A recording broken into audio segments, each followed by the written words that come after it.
प्रस्तुत है पाठ 14 ओणम कक्षा 4 कलरव से। भारत को त्योहारों का देश कहा जाता है। यहाँ वर्ष भर त्योहारों की धूम रहती है।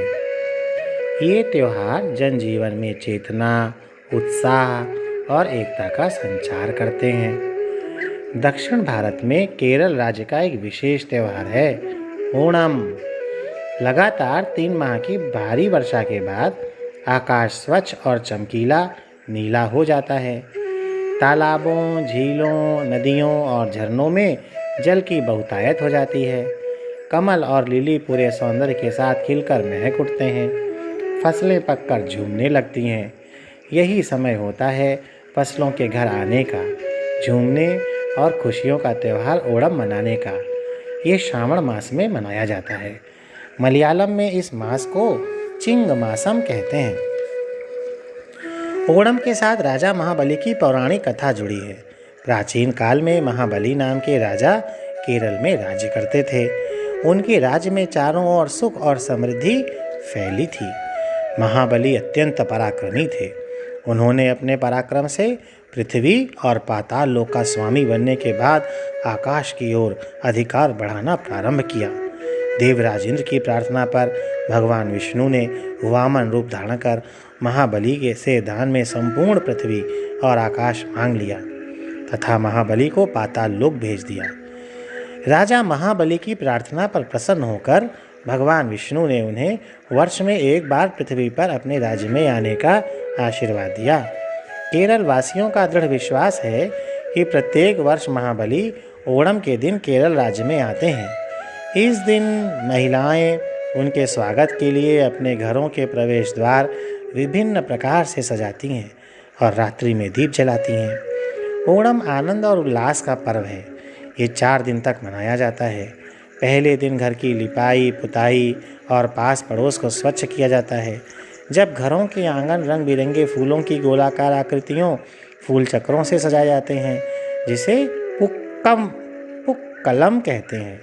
पुक्कलम की सजावट में परिवार के स्त्री पुरुष बच्चे सभी उत्साहपूर्वक योगदान देते हैं। विष्णु और महाबली की मूर्तियों को चावल के आटे और नन्हे नन्हे सफ़ेद द्रोण पुष्पों से सजाया जाता है। पुक्कलम के निकट दीप रखकर इन मूर्तियों का पूजन किया जाता है। ओणम का पहला दिन सर्वाधिक महत्वपूर्ण होता है। इसे तिरुओणम कहते हैं। तिरुओणम पारिवारिक जनों के मिलन, पारस्परिक प्रेम और सौहार्द का पर्व है। इस दिन बाहर गए हुए लोग परिवार में लौट कर आते हैं और उल्लासपूर्वक मिलजुल कर त्यौहार मनाते हैं। सभी लोग नए और स्वच्छ वस्त्र धारण करते हैं। मध्याह्न काल में सब एक साथ बैठकर केले के पत्ते पर भोजन करते हैं। यहाँ केले के पत्ते पर भोजन करना अत्यंत पवित्र माना जाता है। ओणम के दिनों में भोजन में विविध प्रकार के पकवान सम्मिलित रहते हैं।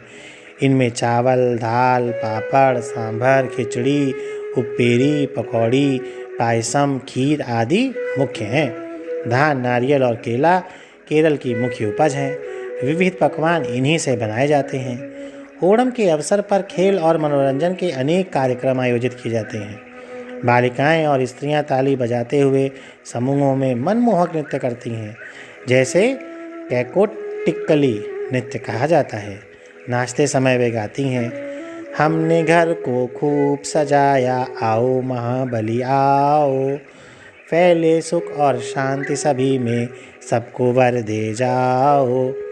गांव और नगरों में खेलकूद की अनेक प्रतियोगिताएं आयोजित की जाती हैं। इनमें नदियों और निकटवर्ती समुद्र में आयोजित नौका दौड़ सर्वाधिक आकर्षित करती है। दूर दूर से गांवों में सर्पाकार नौकाएं पंबा नदी के तट पर लाई जाती हैं और उनकी पूजा की जाती है। गांव के सभी वर्गों के व्यक्ति विशाल काय नौकाओं में बैठते हैं, परंपरागत पोशाकें पहनते हैं।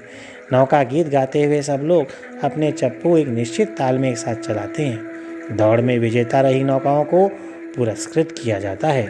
नौका दौड़ को देखने के लिए देश विदेश में बड़ी संख्या में पर्यटक आते हैं। माना जाता है कि तिरुओणम के तीसरे दिन महाबली अपने लोक को लौट जाते हैं। इसलिए तिरुओणम के दिन आंगन में बनाई गई कलाकृतियाँ तीसरे दिन हटा ली जाती हैं। लेकिन अगले 2 दिन तक ओणम चलता रहता है। केरलवासी बीते हुए ओणम की मधुर यादों और अगले ओणम की प्रतीक्षा में पुनः खुशी से अपने कार्यों में लग जाते हैं। तो आपको ये प्रसंग सुना रहे हैं जयशेखर प्राथमिक विद्यालय दूसा प्रथम बलरामपुर। धन्यवाद।